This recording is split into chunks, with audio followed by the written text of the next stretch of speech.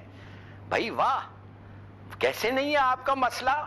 وہ بھگوڑے ہیں پاکستان سے, وہ ٹیررزم کر رہے ہیں پاکستان میں, ہم ان کو پکڑنا چاہتے ہیں. وہ جا کے آپ کے پاس پناہ لیتے ہیں اور آپ کہتے ہیں کہ ہمارے دشمن سے آپ کا کوئی ناراضگی نہیں ہے. تو اس کے معنی ہمارے دشمن جا کے آپ کو ادھر ہی رہیں جو آج رہے, ابھی بھی ان کے جو افغانستان میں ہے وہ ابھی بھی جا سکتے ہیں, مانے طالبان جب آئے گا اس کے بعد بھی جا سکتے ہیں. بہت شکریہ ظفر ہلالی صاحب, ماہر عالمی امور سابق سفارتکار ہمارے ساتھ موجود تھے. بہت سینسٹیو صورتحال, بڑی سینسٹیو سچویشن, پھونک پھونک کر قدم رکھنے کی ضرورت ہے, اور ہلالی صاحب نے بھی جیسا کہ کہا کہ اپنی ایکسپیکٹیشنز کو تھوڑا سا نیچے لانے کی بھی ضرورت ہے. اس کے ساتھ ہی پروگرام کا وقت یہاں پر ختم ہوتا ہے. انشاءاللہ آپ سے کل ملاقات ہوگی. خیال رکھیے اپنا. اللہ حافظ.